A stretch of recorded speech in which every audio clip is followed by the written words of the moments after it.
남현일 권사님은 불교 집안의 맏딸로 태어나 어린 시절을 보냈습니다. 13살 되던 해 우연히 몸종과 함께 외출하였다가 여선교사를 만나 예수님을 영접했습니다. 권사님 집안은 소문난 갑부였으나 남존여비의 사상이 지배적이었던 때라 아들들은 동경으로 유학을 보낼 정도였으나 딸은 집안에 가두어 두다시피 했습니다. 그래서 집안에 거의 갇혀 있었지만 예수님의 사랑은 어린 소녀의 마음속에서 날로 더욱 뜨거워졌습니다. 그것을 알게 된 집안 어른들은 꾸짖기도 하고 달래기도 했습니다. 그러나 굽히지 않자 심한 박해를 가하기 시작했습니다. 때로는 매를 맞기도 했지만 그럴수록 믿음은 더 강해졌습니다. 팔도에서 유명한 무당들을 차례로 불러 1년에 12번씩 굿을 곳간마다 지푸라기로 만든 무서운 우상들이 걸려있는 귀신을 섬기는 집에서 계속해서 박해를 당하다간 산송장이 될 것 같아 권사님은 가출하기로 결심하였습니다. 그래서 자신을 제일 사랑해주는 어머니에게 졸라대기 시작했습니다. 어차피 집안에 있으면 죽게 될 것이니 내보내주면 공부를 열심히 하여 금의 환영하겠다고 끈질기게 설득했습니다. 그렇지 않아도 어린 딸이 고초를 당하는 모습을 보고 남몰래 안타까워하던 어머니는 그 간청을 받아들여 들어주었습니다. 어머니는 딸을 남장으로 변장시키고 배낭에 돈을 가득 넣어 새벽에 밖으로 내보내 주었습니다. 권사님은 오직 예수님 한 분을 믿고 나왔으나 사실 갈 곳이 없었습니다. 그러나 하나님은 자신을 믿고 의지하는 소녀를 버려두지 아니하고 대구로 가라는 영감을 주셨습니다. 그러나 외출도 거의 하지 못했던 소녀는 어디로 가야 대구인지 알 길이 없었습니다. 하나님은 다시 발길이 닿는 대로 가기만 하면 대구가 될 것이다 라는 영감을 주어 인도하셨습니다. 이렇게 발길이 인도하는 대로 한 달가량 걸려 대구에 도착하여 어느 순경에게 대구에는 선교사들이 많이 산다는데 선교사가 사는 곳을 가르쳐달라 부탁하자 근처에 있는 양옥집으로 안내해 주었습니다. 미국 선교사는 미소를 띄우며 반갑게 맞아주었고 마침 새벽 기도를 시작하려던 선교사들은 아름다운 소녀가 예수를 잘 믿기 위해 공부를 하고 싶다는 간청을 듣고 하나님이 보내주셨음에 틀림없다고 기뻐하면서 마치 천사가 찾아온 듯이 대해 주었습니다. 그런데 그 뒤 공부를 가르쳐 주기는커녕 세탁과 청소, 간단한 서양 요리 등 힘든 집안일들만 시켰습니다. 자라면서 일이라곤 해본 적이 없는 권사님은 너무 힘들고 서러워 남몰래 울었습니다. 그러나 예수님을 사랑하고 성경 공부를 하고 싶다는 열망으로 극복했습니다. 온갖 굳은 일을 하면서도 웃음을 잃지 않고 찬송을 부르며 기쁜 마음으로 봉사했습니다. 이처럼 6개월을 한마디 불평 없이 맡은 일에 충실하자 어느 날 선교사들이 불러서 그동안 우리는 내가 진정한 하나님의 딸인지 정말 하나님의 귀한 일꾼이 될 수 있는지 그리고 하나님께 절대 순종할 수 있고 또 인내할 수 있는지를 시험해 보았다. 그런데 탐복하지 않을 수 없었다. 너는 그동안 희생과 봉사를 잘 해냈으므로 이제부터 아무 일도 하지 말고 우리에게 성경과 학문을 배워라 말씀하셨습니다. 그리고 그동안 권사님을 시험하기 위해 휴가 보냈던 가정부를 다시 불러 공주처럼 돌보아 주었습니다. 권사님은 당시 선교재단에서 운영하는 대구 신명여 중 1학년부터 다니게 되었습니다. 권사님은 하나님이 주신 지혜로 공부도 잘하고 예수님을 잘 믿는 모범생이었습니다. 5년이 지나 학교를 졸업한 후 권사님은 멋쟁이 신여성으로 변했고 하와이 신학교에서 공부를 계속할 수 있는 장학금까지 받게 되었습니다. 당시에는 신여성으로서 해외 유학을 간다는 것은 너무나 귀한 일이었습니다.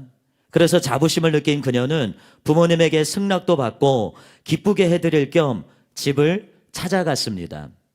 한편 마산에서는 맏딸이 실종되자 막대한 보상금을 내걸어 행방을 수소문하였고 성과가 없자 죽은 줄로 포기하고 있던 상태였습니다. 이때 완전히 신여성으로 변모한 권사님이 찾아오자 문을 연 옛 몸종도 못 알아보았습니다. 권사님이 자신을 밝히자 비로소 알아차린 몸종은 이 사실을 알렸습니다. 그러나 대청마루에서 장기를 두고 있던 아버지와 오라버니가 몽둥이를 들고 나와서 그렇지 않아도 네가 노란 귀신을 우리 남씨 가문에 들여와 망신시키고 결국 도망가더니 이제는 네가 노란 귀신이 되어서 집안에까지 찾아 들어왔으니 우리 남씨 집안은 완전히 망하게 했다. 그렇게 도발대발하며 매질을 하기 시작했습니다. 심한 매질을 당한 권사님은 기절했고 동네에 소문이 날세라 그녀를 달하게 숨겨놓았습니다. 그래도 딸을 가장 사랑했던 어머니는 딸을 정성껏 치료하고 보약까지 먹였습니다. 건강이 회복된 권사님에게 자초지장을 다 들은 어머니는 주님에게 헌신한 딸을 막을 길이 없다고 판단하고 유학에 필요한 구비서류에 도장을 찍어주었고 다시 몰래 탈출시켜 주었습니다. 그리하여 권사님은 군용 비행기로 하와이로 떠나게 되었습니다. 그러나 부산 부둣가에서 환송 예배를 드릴 때에 오라버니가 뒤쫓아왔고 붙잡혀서 유학길이 좌절되었습니다. 또다시 매질이 반복되었고 집으로 끌려온 권사님은 죽든지 아니면 모든 것을 포기하고 시집을 가든지의 둘 중 하나를 선택해야 했습니다. 그러나 주님을 사랑하고 자신을 드리기로 서원한 권사님은 불교 집안에 시집을 가기보다 죽는 것이 낫다고 생각했습니다. 그래서 세 번째 탈출을 강행했습니다. 이제는 대구 선교사 저택에도 머무를 수 없게 되어 상해로 건너갔습니다. 주님 한 분만 의지하고 낯선 땅에 도착한 권사님은 주님이 인도하시는 대로 YMCA 기독 청년회관을 찾아갔습니다. 이곳에서 독립운동을 하는 기독 청년들과 어울리면서 신앙생활을 계속했습니다. 특히 청년회 회장이 많은 호의를 베풀어 주었고 마음이 열리게 되었습니다.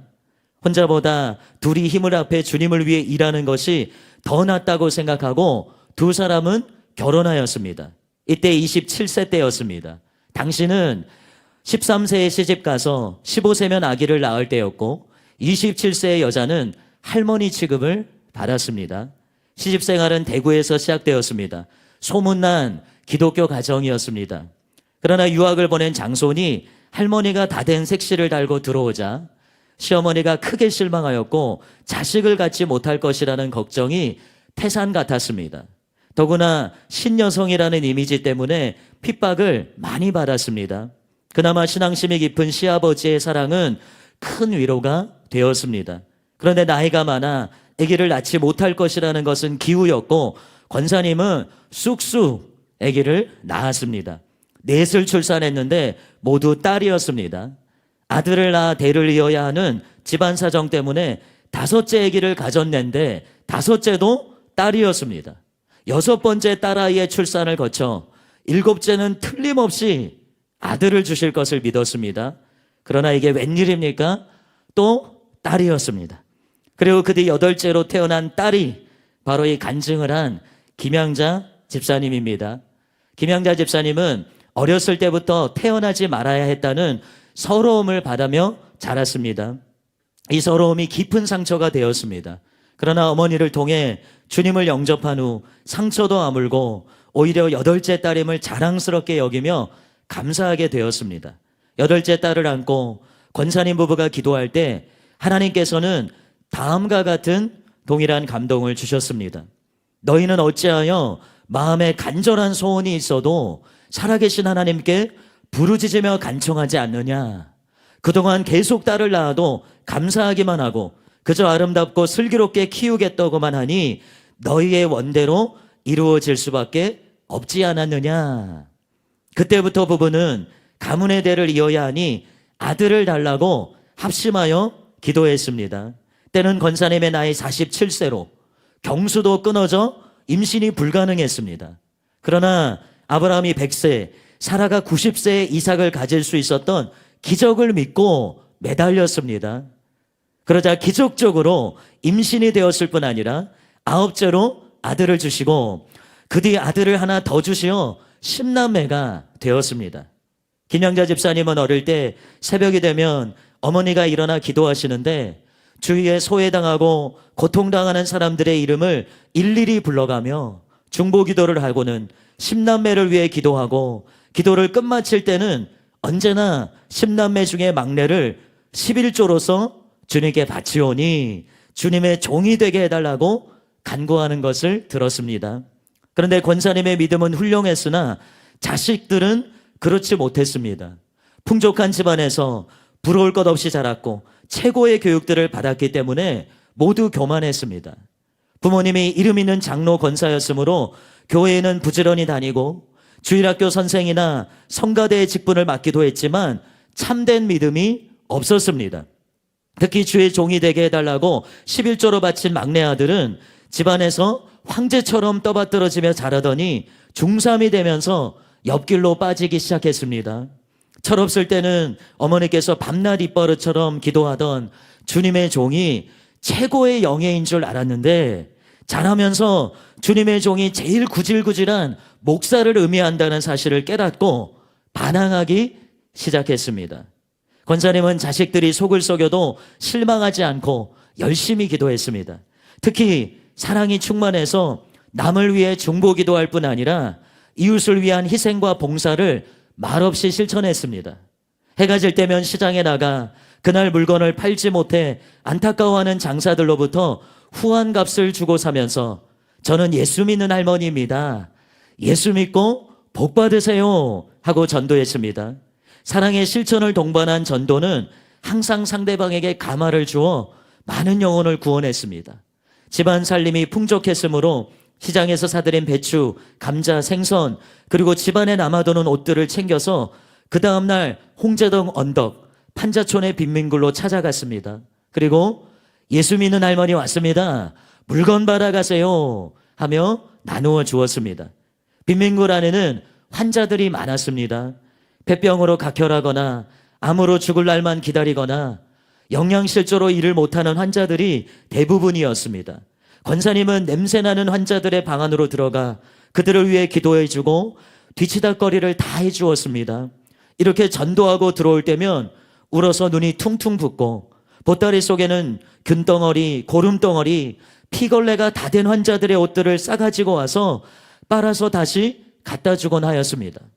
이런 권사님을 자식들은 무척 핍박했습니다. 어째서 예수를 그처럼 구질구질하고 청승맞게 믿어야 하느냐? 얼마나 무식하면 그런 사람들을 상대로만 전도하느냐? 어째서 아버지처럼 경건하고 거룩하게 멋있게 신사답게 지성적으로 예수를 믿지 못하느냐 하며 어머니 가슴에 못을 박았습니다. 한편 장로인 아버지는 다른 신앙 태도를 가진 분이었습니다. 서재에는 기독교 서적으로 꽉 들어차 있고 성경에 해박해서 목사님들이 묻거나 책을 빌리러 찾아올 정도였습니다. 더구나 부유해서 교회의 11조와 감사헌금을 항상 제일 많이 하고 구제사업에도 앞장서시곤 했습니다. 하지만 늘 자신을 내세우고 자랑하기를 기뻐했습니다. 자식들은 그런 아버지의 신앙 태도를 더 좋아했기 때문에 어머니에게 아버지를 본받으라고 윽박지르고 창피해 죽겠으니 제발 판자촌은 찾아다니지 말라고 구박했습니다. 그처럼 자식들과 남편으로부터 구박을 받으면서도 권사님은 한 번도 반박하거나 화를 내지 않았습니다. 항상 웃으면서 하나님만은 아신다고 답변하시거나 아니면 신앙의 뿌리가 깊어지면 이해할 때가 올 것이라고 말했습니다. 그러면서 남몰래 눈물을 흘리며 기도하며 괴로움을 극복했습니다. 그런데 건강해서 병을 모르고 지내오신 권사님이 어느 날 체하여 토할 것 같다면서 막내딸에게 약을 사오라고 했습니다. 약도 효력이 없자 아무래도 심상치 않다면서 병원에 가고자 했습니다. 병 한 번 걸려본 적이 없는 권사님이 스스로 병원에 가겠다고 나서자 자녀들이 사태의 심각성을 깨닫고 모시고 갔습니다. 의사의 진단은 악성 3기의 위암이었고 수술도 할 수 없는 상태여서 20일간의 시한부 사형 선고가 내려졌습니다. 건강했던 어머니가 더구나 며칠 전만 해도 판자촌을 누비고 다니시던 전도왕이 위암이라니 가족들은 믿을 수가 없었습니다. 오진이 틀림없을 것이라고 판단하고 당시 암의 권위자인 박사님에게 다시 진단을 받았습니다. 그러나 결과는 똑같았습니다. 10남매는 권사님을 불광동 집으로 모셔놓고 예배를 드리고 울기 시작했습니다. 그런데 기묘한 일이 발생하였습니다. 일반적으로 암 환자는 임종이 가까워질 때 피부가 검게 타들어갑니다. 그러나 권사님은 정반대로 천사의 얼굴처럼 빛을 발하는 영광스러운 얼굴로 변화되는 것이었습니다. 권사님은 십남매에게 찬송과 기도와 성경 읽기를 게을리하면 시커멓고 추하기 짝이 없는 동물 모양의 마귀들이 집담을 넘어 나타나 방 안으로 들어오려고 하지만 예배를 드리면 마귀들이 질색하며 떠난다고 하셨습니다. 그러니 자신의 머리맡에 앉아 찬송과 기도와 성경 읽기를 그치지 말라고 당부했습니다. 그러나 가정을 갖고 있는 자식들이 24시간 예배를 계속하는 것은 무리라서 3교조를 편성해서 차례로 그 일을 했습니다. 그러는 가운데 암환자의 얼굴은 날로 빛을 발하였고 교회에서 병문안을 왔다가 모두 놀라는 것은 물론 오히려 위안을 받고 돌아가곤 하였습니다. 1968년 9월 23일이었습니다. 이상한 예감을 느낀 권사님이 가족들을 모두 불러 고별 예배를 드렸고 울음바다가 되었습니다. 고별 예배가 끝난 후 맏딸과 막내딸만 남게 한 후 주님 앞에 갈 때가 되었으니 깨끗이 씻고 몸단장을 해달라고 부탁했습니다.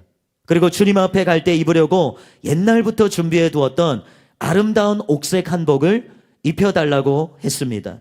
준비가 끝난 후 다시 가족을 불러 모은 권사님은 3가지의 유언을 하고 명심하라고 당부했습니다. 첫째는 무엇보다 사랑 충만하여 주님이 대속하신 사랑의 극치를 본받고 그 사랑을 실천하라고 하셨습니다.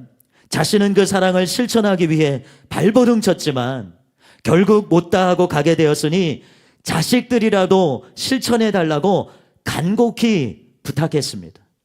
둘째는 철저한 11조 생활을 하라고 하셨습니다.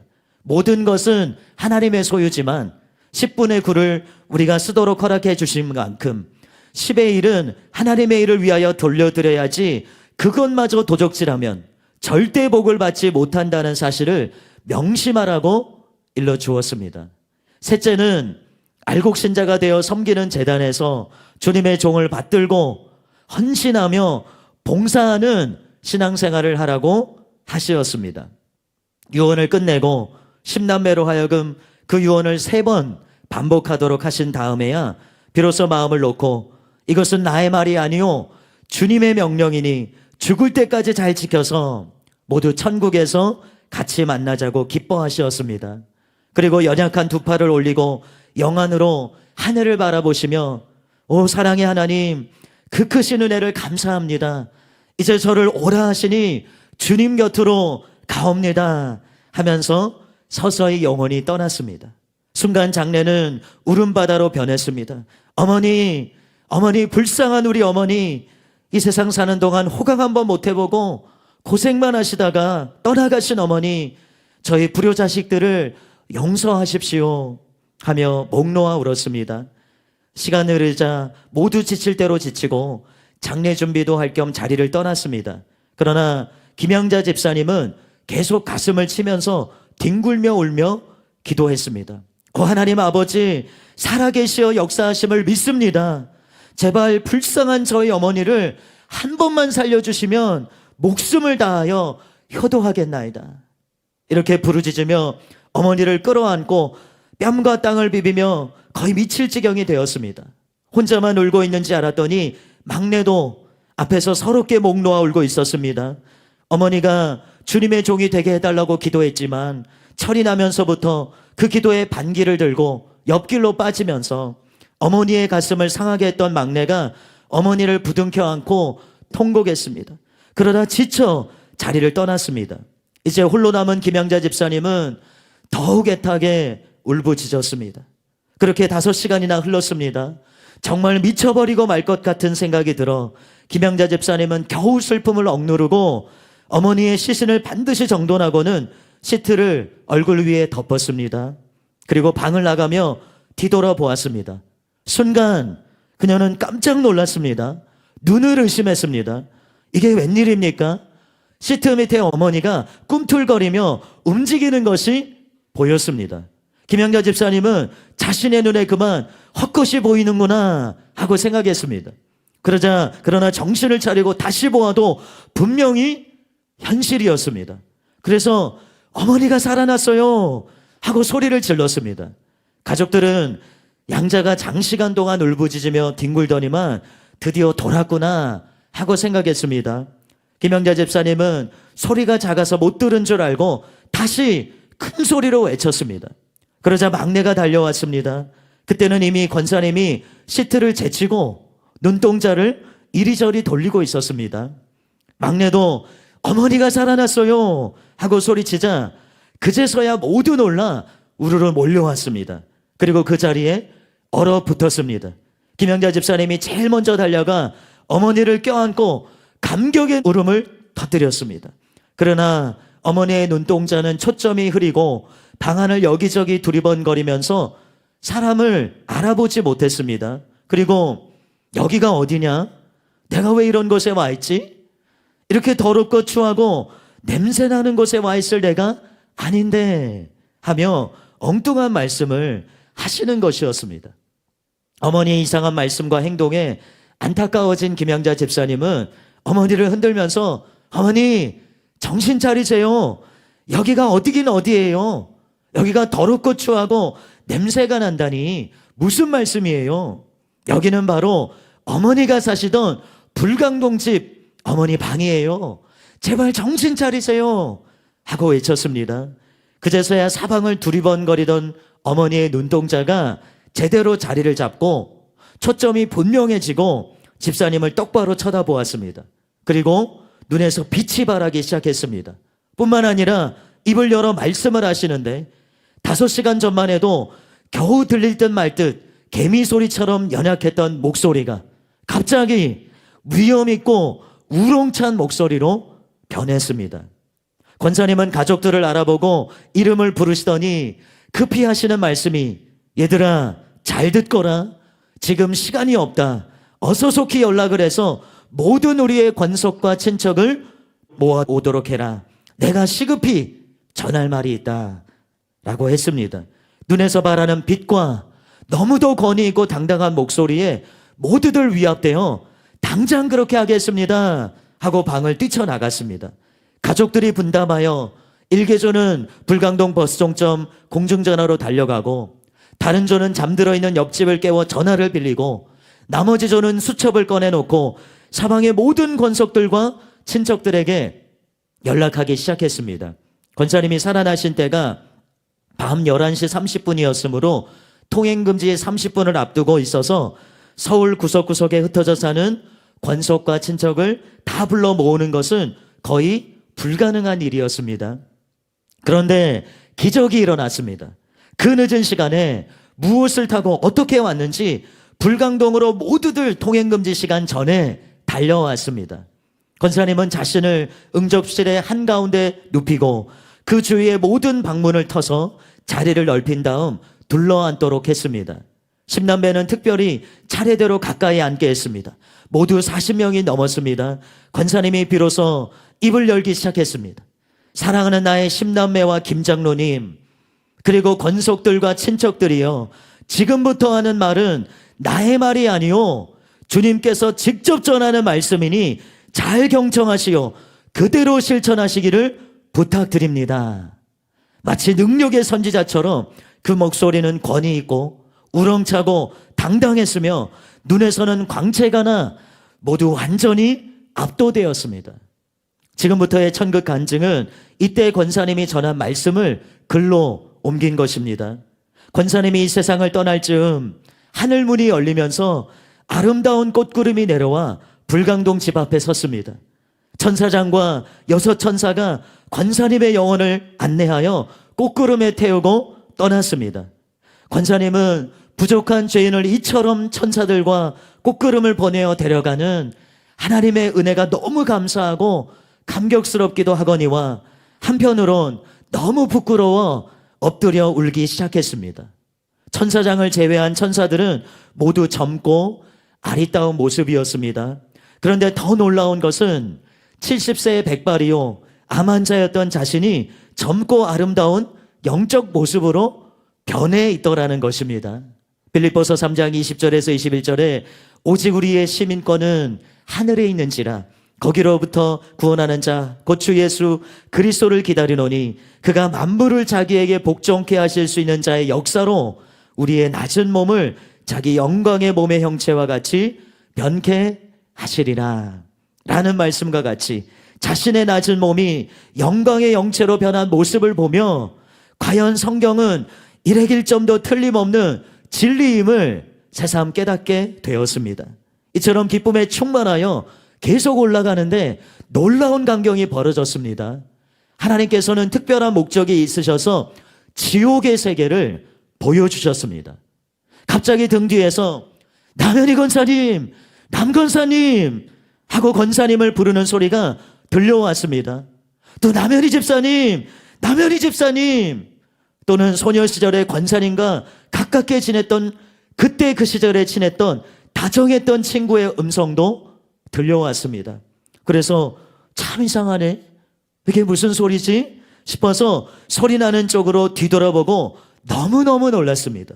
꽃구름에 탄 채로 먼 아래를 내려다보니 마치 새카만 구덩텅이 같고 지하실 같고 깊고 깊은 캄캄한 굴속 같은 곳에서 유황불이 수천 미터 밑에서부터 끓어오르기를 시작하는데, 그 길이로 말할 것 같으면 태평양 바다 위에 파도가 높이 치솟았다가 내려앉는 것 같이 유황불의 노도가 높이 치솟았다가 가라앉는 것이었습니다. 그 유황불이 어찌나 무서운지 기절할 뻔했습니다. 그 속에서 권사님을 부르는 소리가 났습니다. 남현희 권사님, 남현희 권사님. 어떤 분은 남현희 집사님, 남현희 집사님. 아니면 연희야, 연희야. 그래서 뭐라고 하나 귀 기울여 보니까 이렇게 소리를 지릅니다. 1초도 견딜 수가 없어. 나는 유황불불이 붙는 이곳에서 몸이 타서 고통스러워 죽을 지경이야. 쉬려고 해도 쉴 수가 없고, 누워있으려 해도 누워있을 수 없고, 잠을 자려고 해도 잘 수가 없어. 1초도 그치지 않고 계속 불 속에 서서 이렇게 타며 있어야 되니 견딜 수 없고 너무 뜨겁고 괴로워 도저히 견딜 수가 없구나. 그러면서 꽃구름을 타고 7 천사와 함께 천국으로 올라가는 권사님을 보고 너무너무 부러워하며, 남현희 권사야, 남현희 권사야, 우리를 좀 살려달라고, 이 뜨거운 불 속에서 우리를 좀 건져달라고, 우리를 구원시켜달라고 하면서 불 속에서 아우성치고 있었습니다. 그래서 권사님이 정신을 차리고 봅니다. 누구인지 봅니다. 그리고 너무너무 놀랐습니다. 아이고 아무개 권사, 아이고 아무개 권사, 아니 지옥에 있다니 이게 웬일이야. 권사님은 너무 놀랐습니다. 수십 년간 권사님과 더불어 신앙생활을 가장 잘했던 권사님이 얼마 전 돌아가셨습니다. 그래서 나보다 먼저 지금 하늘나라에 가 있겠지 했는데, 지옥 뜨거운 불 속에서 손을 흔들면서 남현희 권사요, 남현희 권사요, 나는 뜨거워 견딜 수 없고 이 고통에서는 나갈 길이 없는데, 이것은 잠시 후 끝나는 것이 아니라 영원토록 이 불구덩이에서 살아야 된다는데 나는 견딜 수가 없구려. 남현희 권사요, 부디부디 하늘나라에 가거든. 이 권사가 이곳에서 헤매고 있다고 말 한마디라도 전해주시오 라고 애원하며 울부짖더라는 것입니다. 그리고 정신을 차려서 또 내려다 봅니다. 그러면 새까맣게 탄 물체들이 불모 속에서 튀고 있는데, 그 모습을 가만히 보고 권사님이 또 놀랬습니다. 1m 간격으로 새까맣게 탄 물체들이 나무 통나무 조각처럼 새까맣게 타서 그냥 불 속에서 튀고 있는데, 그것들이 모두 사람이었기 때문입니다. 이미 눈도 코도 입도 발도 다 불에 타서 녹아 없었습니다.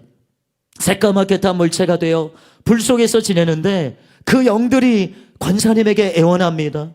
그래서 권사님이 그중 일부를 알아보고, 아이고 아무개 권사님, 아이고 아무개 집사님, 아이고 아무개 목사님, 목사님이 웬일입니까? 지옥에 목사님도 있더랍니다. 목사님도 있고 장로님도 있고 믿는 자 가운데 직분을 받은 자들이 너무 많이 지옥불 속에 있었습니다. 그래서 권사님은 너무너무 놀랐습니다. 권사님은 그것을 보고 인간이 보는 눈과 하나님의 보는 눈이 완전히 다르다는 것을 깨달았습니다. 하나님께서는 불꽃 같은 눈으로 중심을 꿰뚫어 보시고 겉으로만 예수를 찾는 사람, 교회에만 왔다 갔다 하고 헌금 잘 내고 관대하게 구제하는 것처럼 보이더라도 마음이 완악하고 불순종하며 엉터리로 신앙생활한 많은 사람들을 반드시 심판하신다는 것을 알았습니다. 그러나 권사님은 사랑이 충만했기 때문에 또 지옥을 너무 가까이 보여주시고 있었기 때문에 손을 내밀었습니다. 그들이 너무 불쌍해서 손을 내밀고 사람들을 끌어올려서 꽃구름을 태우려고 했습니다. 권사님이 아무개 권사를 불렀습니다. 아무개 권사, 내 손을 잡으시오. 그때 천사장이 권사님의 어깨를 툭 치면서 말했습니다. 남현의 권사, 당신은 저들과 성별되고 구별된 분이니 보지도 말고 말도 하지 마시오. 그러는 순간 어느덧 지옥은 빠르게 멀어져 갔습니다. 권사님은 꿇어 엎드렸습니다. 그리고 눈물을 쏟으며 주님, 나는 죄인 중에 계수요. 나는 저들보다 더 믿음이 없는 사람인데 어째서 주님께서는 나 같은 것을 지옥에 보내지 않고 이렇게 천국에 데려가십니까?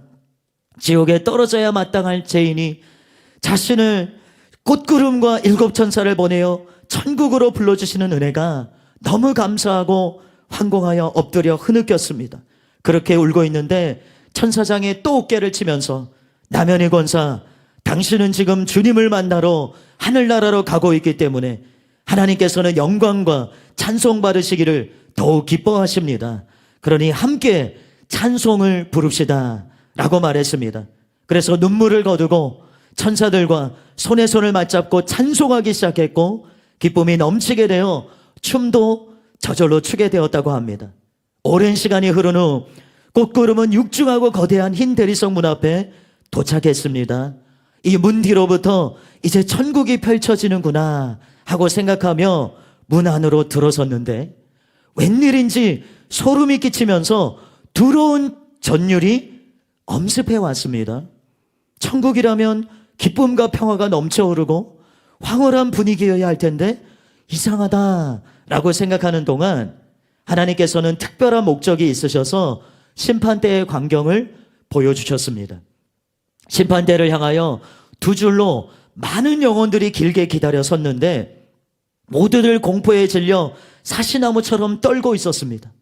더구나 그들의 눈들은 불안과 초조로 가득 차 안절부절하고 있는 것이었습니다. 그들의 이름이 호명되어 심판대 앞에 불리어 나가면 그들의 일생이 스크린에 나타나는 영화처럼 낱낱이 드러났고 최후 판결이 내려졌습니다.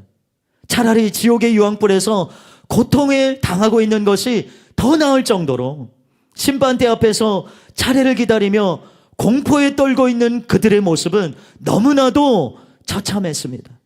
이곳에서도 아는 영혼들을 보았고 그들은 한사코 권사님에게 애원하며 예수님에게 잘 말씀드려달라고 부탁했습니다. 그러나 이미 성별된 처지라 호의를 베풀 수 있도록 허락되지 않았습니다. 이곳에서 더 큰 충격을 받은 권사님은 천국으로 향하는 기쁨도 잊어버리고 줄곧 울었습니다. 한동안 슬피 울고 있을 때 도저히 눈을 뜰 수가 없는 광렬한 광채가 자신을 비추었습니다.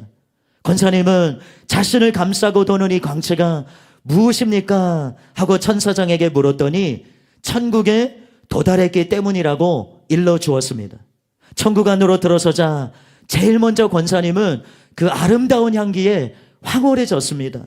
어디서 그처럼 아름다운 향기가 불어오는지 향기를 맡고 있으니 얼마 전 받았던 충격과 슬픔은 다 사라지고 기쁨과 화평만이 샘처럼 솟아났습니다.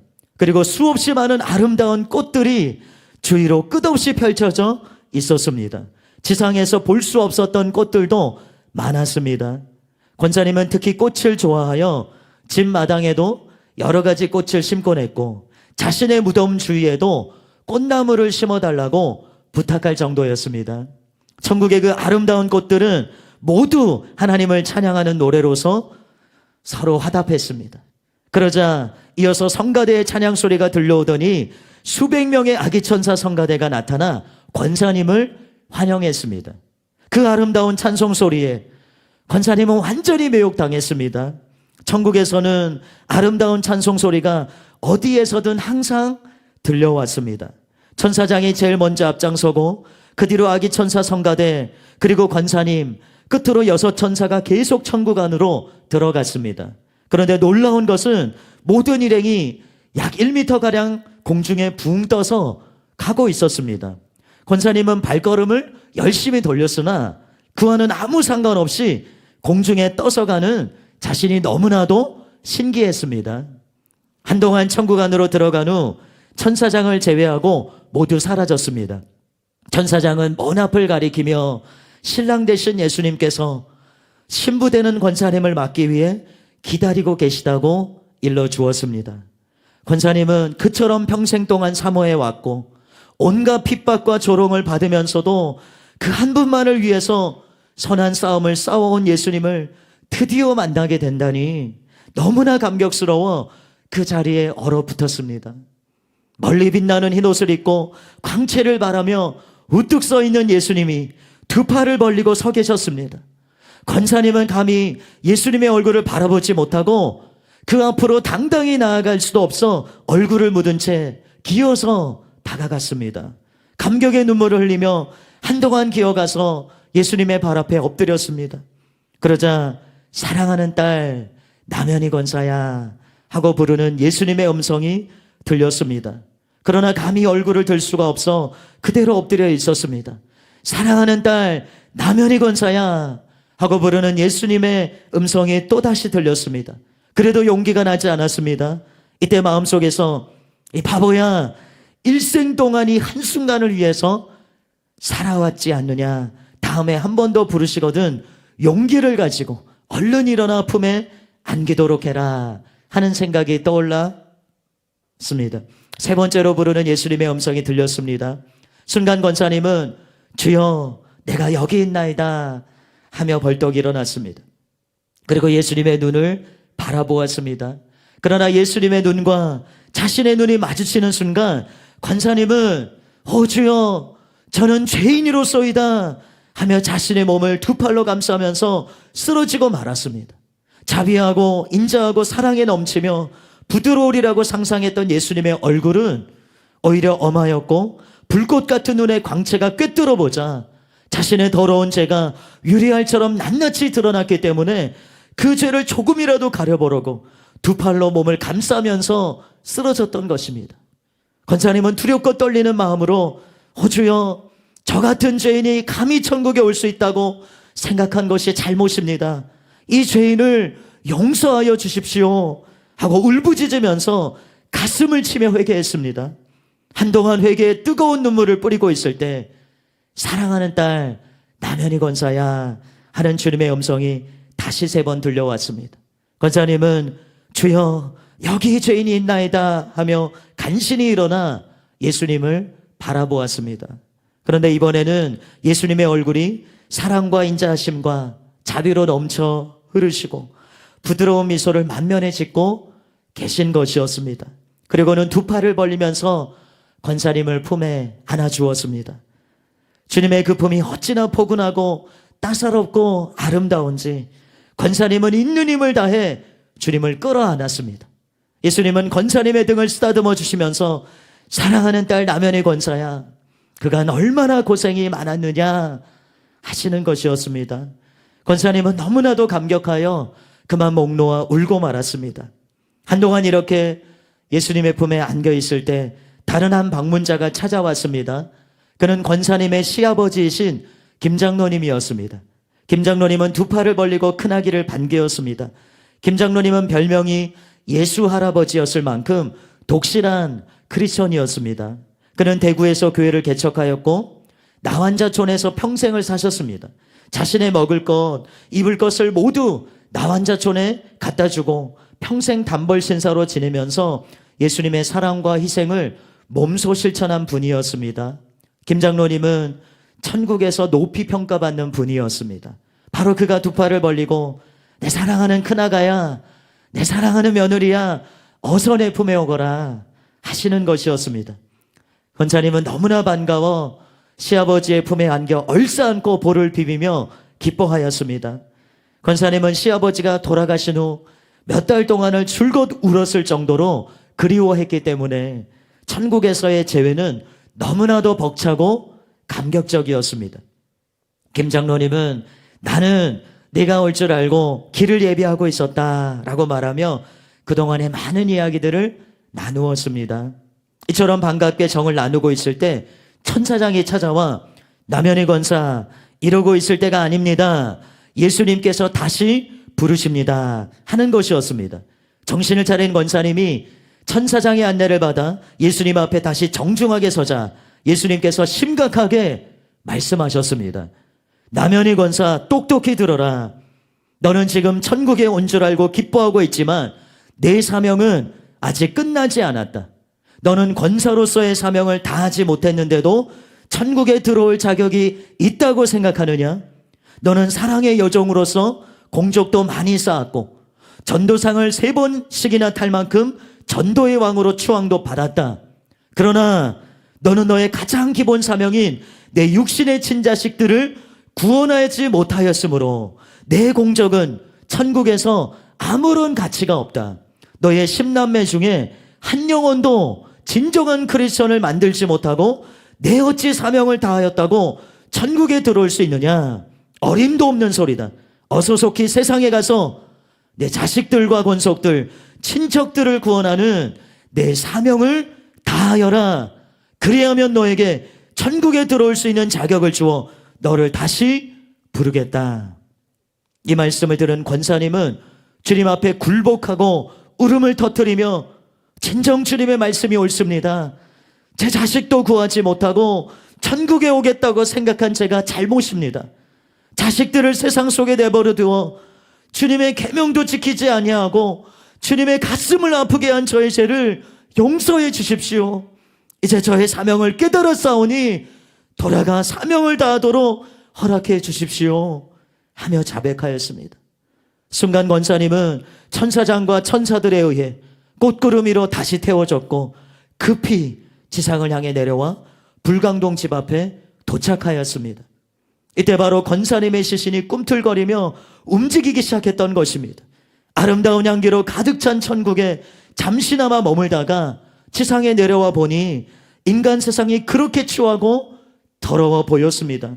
인간 세상이 그처럼 썩은 냄새가 풍기는 죄악의 구렁텅이요, 우리 인간은 그 속에 사는 벌레만도 못함을 천국에 갔다 오고 권사님은 비로소 깨닫게 되었습니다. 그래서 눈을 뜨고도 정신을 못 차리고 내가 왜 이런 곳에 있지? 하시며 엉뚱한 말을 했고 자식들은 어머니가 왜 그런 말을 하시는지 이해할 수 없었던 것입니다.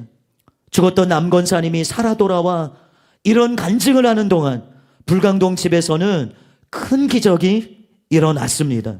그곳에 모인 40여 명의 일가 친척들이 모두 깨지기 시작하면서 과연 하나님은 오늘도 살아계셔서 역사하시는 분이시며 늘 의심해왔던 천국과 지옥이 실제로 존재하고 또한 히브리서 9장 27절에서처럼 한 번 죽는 것은 사람에게 정해진 것이요 그 후에는 심판이 있으리니 라고 한 말씀을 확실히 믿게 되었습니다. 마가의 다락방에 놀라운 성령의 역사가 일어난 것처럼 불광동에도 놀라운 성령의 역사가 임했습니다. 마치 현대판 마가의 다락방과 같았습니다. 특히 그곳에 모인 김씨 일가는 모두 최고의 교육을 받았고 더러는 미국 유학을 하여 박사학위를 땄으며 모두 부유했고 더러는 재벌이나 정부의 고관이었기 때문에 한결같이 교만했습니다. 모두 기독교 가정에서 자랐음에도 불구하고 세상적이 되어 예수님을 은 30냥에 팔아먹은 가룟 유다처럼 변질되었던 것입니다. 그래도 남권사님은 시간이 있을 때마다 10남매는 물론 일가 친척까지 일일이 방문하여 회개하고 돌아오도록 설득했고 때로는 사무실을 방문하여 눈물로 호소했으나 왜 창피하게 쫓아다니면서 괴롭히냐고 오히려 천대와 멸시와 조롱을 받으며 되돌아오곤 했습니다. 그래도 백발이 성성하기까지 포기하지 않았던 권사님, 바로 그 할머니가 죽었다 살아나서 천국을 낱낱이 증거한 후 한 사람씩 이름을 불러 지적하며 회개하라고 외칠 때 장례는 회개의 영이 임해 울음바다가 되어버렸습니다. 10남매는 물론 일가 친척 모두 두 손을 들고 떨면서 발버둥치기도 하고 뒹굴기도 하며 미친 듯이 회개했습니다. 어떤 이는 와이셔츠를 찢고 가슴을 쥐어뜯어 피가 흘렀고, 어떤 이는 뇌진탕을 일으킬 정도로 머리를 벽에 찢기도 하였으며, 어떤 이는 머리칼을 쥐어뜯어 두 주먹이나 머리칼이 빠질 만큼 처절했습니다. 살아계신 하나님, 내 죄를 용서하여 주십시오. 나는 하나님께서 이렇게 살아계신 줄 진정 몰랐나이다. 하나님께서 불꽃 같은 눈으로 일일이 우리를 감찰하시고 우리를 모두 심판하시어 천국과 지옥으로 갈라놓는다는 사실을 미처 몰랐나이다. 예수님을 팔아먹은 가룟 유다처럼 세상에서 온갖 죄를 다 지으며 주님은 십자가에 못 박고 나였던 내 죄를 용서하여 주옵소서. 체면과 부끄러움을 다 내던지고 대성통곡하며 어린아이처럼 순수하게 모든 것을 다 드러내 보이면서 회개할 때 사랑의 하나님은 그들 모두를 아들 따로 다시 받아주시고 성령을 부어주셨습니다. 이렇게 그곳에 40여 명이 한 사람씩 모두 회개하고 주님을 영접하는 놀라운 역사가 일어났습니다. 사명을 다 마치신 남권사님의 영혼은 그 후 다시 천국으로 돌아갔습니다.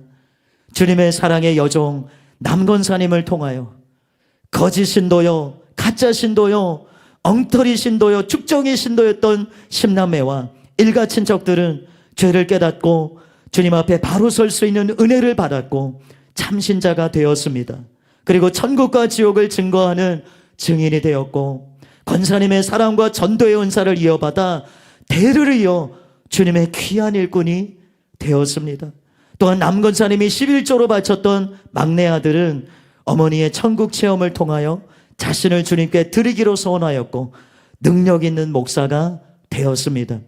또 뉴욕에 살고 있는 김양자 집사님은 미국 전역 및 해외 간증 집회를 다니시며 천국 복음을 전했고, 눈물 없이는 들을 수 없는 파워풀한 간증을 통해 수많은 영혼들이 회개하고 구원받는 역사가 일어났습니다. 언니 김종욱 집사님 역시 미국에 살면서 세상을 떠날 날이 얼마 남지 않은 할머니 할아버지들이 있는 양로원과 병원들을 찾아다니며 천국 복음과 간증을 통하여 수많은 영혼들을 구했고, 어머니 남권사님처럼 몸소 사랑과 봉사를 실천하여 미국 노인들 사이에서 작은 천사라고 널리 알려진 주의 일꾼이 되었습니다. 뿐만 아니라 나머지 모든 자매들과 일가 친척들이 모두 교회에서 맡은 바 책임을 말없이 감당하고 작은 일에 충성하고 주의 종들을 받드는 귀한 주님의 자녀들이 되었습니다. 할렐루야. 우리 시간 간증의 내용을 기억하면서 함께 기도하도록 하겠습니다.